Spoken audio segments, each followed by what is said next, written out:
makes the difference. And none of these artists that you hear on the radio or any of them really have gotten there easy. There's probably a few exceptions, but by and large, they've all given up something and worked really hard to be where they are. And you just have to be prepared for that. It's a long-term commitment. I mean, bands that you hear, those new artists, they've been around the block 5-6 years, you know, hustling their fucking asses off just to get on the radio now. I mean, Plain White Tees is an act that, you know, we work with at my company. And Hey There Delilah, which was like a hit song about a year ago when it first came out, actually was re-released because it was a song that came out 3-4 years back, and they've been, you know, grinding on the hustle for, I don't know, 7-8 years, and finally connected. So it takes a while, so there's a big commitment and sacrifice involved. So you guys really have to be, you know, willing.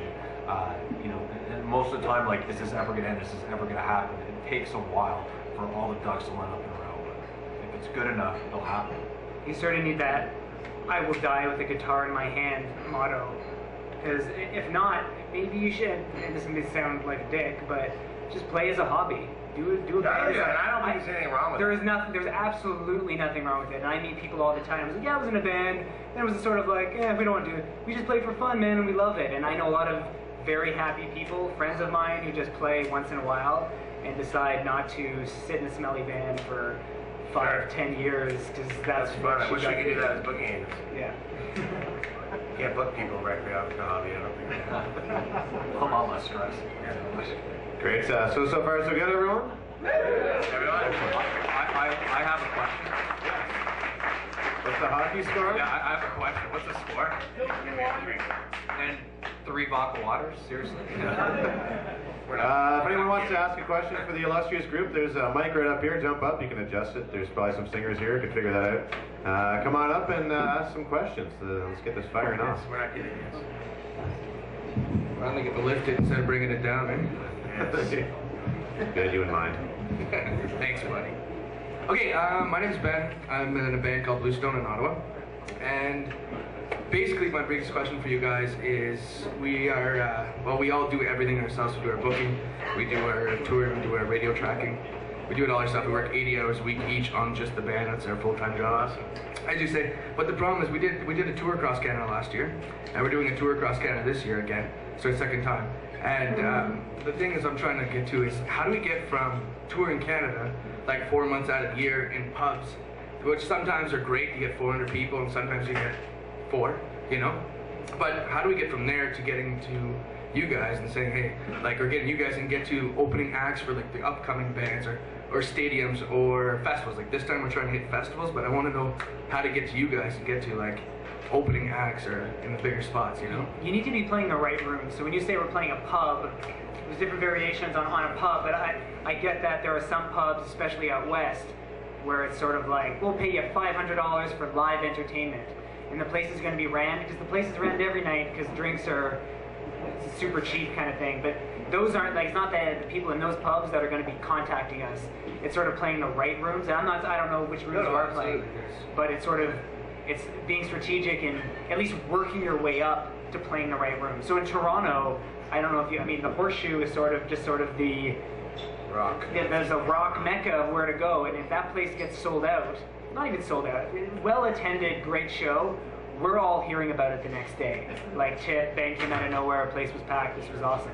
But if you're playing, I don't even know, the Savannah Club in Toronto or some whatever, we're not going to hear about it. And you know what, dude, really, at the end of the day, if you have actually done 2 tours, keep going. Like, so, you know, like for you to actually have made it through that far, clearly you're showing a level of persistence, and there's some reason people are booking you again. I mean, only you know. You're the one picking up the phone, or people doing it because you phone them 9 times. Fuck off already, I'll book your band. Or if they're interested, and it's still going, keep going, because 2 tours, unfortunately, is not enough. I'm like, hoping for you to really expect, honestly, that people are calling you going, can I book your band for you? Well, that's it. But and on top of that, what you're saying too is like you're saying don't oversaturate the market, or don't try to do that. But like as a band, you're not going to be like, my difference that I'm having right now is I find that we're starting to book shows that are for a lot less money, because the ones that pay are the ones that aren't really the ones we want. Right. Yeah, so we have absolutely. to play cover shows pretty much every night of the week, just have enough money to go on the road and make nothing, and we'll make the money we paid for the cover show. So I guess that's. You know what? I've heard the story a million times, dude. I don't mean to be, no, but I don't mean, in a good way, I mean that. In the sense that we could go through a long list of bands that were cover bands at one point to fund doing their own art. Yeah. And the list is long, and you'd be scared by some of the names I told you. Probably lose respect for some of them. You're on the right track clearly, and it's just about being persistent and reacting and use the process. I think Steven's actually hit the nail on the head too. Start really thinking about where you're playing and again, sort of what I was saying earlier, which is like, what's the real goal? Like, when we go and play such and such town, what are we accomplishing? And trying to be objective about it. And is it getting the radio programmer down, or getting feedback from that person, or is it getting the right band down? Like, try to make every show count. And not just do a tour for the sake of it, but have a reason behind every show. Yeah. You'll start seeing some results pour out of that. I don't know what it will be, but it's about persistence. I don't know who you've contacted over this term, but be persistent, not annoying. Try to make friends. If it's not one of us, try to make friends with promoters. Promoters are actually putting the risk to bring these bands to play. If you're talking about, hey, how could I open? Well, prove your worth. Prove that you're worth a hard ticket, that you could sell 50, 100, 100, 200, depending on the size of the show. If you could develop those markets, be it your home or other markets, or you could, if you have 5 markets, you can do 100 kids paid. If it's a $10 ticket, that's going to mean something to someone like me when I'm putting band X on the road that I could only do 200, and having you open will help to the show, right? And then it's helping both bands, and then I'll come see you, right? Because you're playing. And make sure you're do yourself a favor and track your results. Have information, because as agents we love that shit. So it's like, I played Kelowna and there's how many tickets I sold at what price. And be able to tell me that quickly, and know that if you're speaking to people that, because on the left side, I mean, there is a business to be had, and we do look at it pragmatically that way sometimes. And if you're a band I've never heard of, but you do have a crowd in that audience or in that market, then it would probably be a reason for me to push to have you on that show, which then gets you the chance to hang out with that band that's relevant and then keep it growing, Great, thanks, man. Thanks, dude. Who else we got? Step up to the mic. It's a little high up. You can lower it if you'd like. I don't know. Bend it down. Bend her down. Bend it down. I have a pretty Rock and loud roll, voice. man. Sounded inappropriate. Okay, so my name is Rosa, and I manage a band called Aggressor in Ottawa. And the question that I have sort of continues on what you were saying.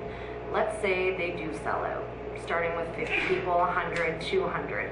As a promoter or a manager, how do you like to get in contact? What do you want to see? Do you want to see emails? Do you want to have a phone call? Well, And what I'd exactly- rather get an email than a phone call from you right away. Okay. Right? But what would catch your, sorry, didn't mean to cut you off, but what would catch your attention? I've been on the other side of this. Actually, going back 5 years ago, I actually was in this guy's classroom. Yeah, so, I taught little Jay. He taught me everything I know, right? I'm that old. But I've been in that position, right? Right. I've been trying to email people, and Colin touched on that. It just being persistent. So I say not annoying. Will I take a phone call from someone I don't know? No. But an email, I will try my very best, and I can't speak on these guys to answer it. So if you're saying, look, my band from Ottawa could do 200 paid, and we've done this amount of tickets at this price, et cetera, and maybe I'll go to the MySpace, because maybe I have a show coming to town. We're like, maybe this could work. I would also want to be kept in the loop with any development. So I can obviously, if something does happen, I'm the first one that you're contacted with, right? Because I have interest in that as well. There's no real answer. It's just a lot of little things. When your band plays Ottawa, and you sell 200 tickets, who's promoting? You guys promoting yourself? Yes. And what club you playing? Mavericks. Mavericks. So Tell Chris to call. That's what you need. I was just gonna say the exact same thing. Chris is your guy. But 'Cause even in Toronto, we sell out, like we play Sneaky D's, and I think this is what I was going to ask next. Does it make a difference if I were to say, okay, we sell out these bands, but we're a metal band?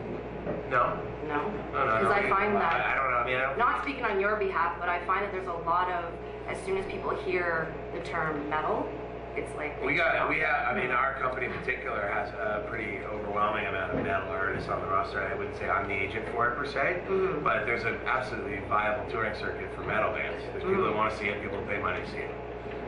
So not at all. I think what you need to do, if you were at a point where, say, you wanted to entertain, your next step, just unsolicited advice, is you want to call a guy named Noel. What's Noel's last name in Toronto? Metalhead Noel. I know who you're talking about. Noel and Inertia. You Yes, want to call Noel, I've emailed okay? him for the past 2 years. Noel is your guy in Toronto. I know, I keep emailing him. So what you want to do, but be persistent, but at the same time, hey, Noel, last time we were in Toronto, we sold us Sneaky Eats, we sold 200 tickets. Love to be a part of your show. We'll play for less. We just want to keep growing this thing. Tell him you'll play See for how free. we- Tell him you you know? I do tell him that. Go to a show. Ask where the promoter is. I don't know. There's different ways to. I mean, really, at the end of the day, it's just about being, persistence is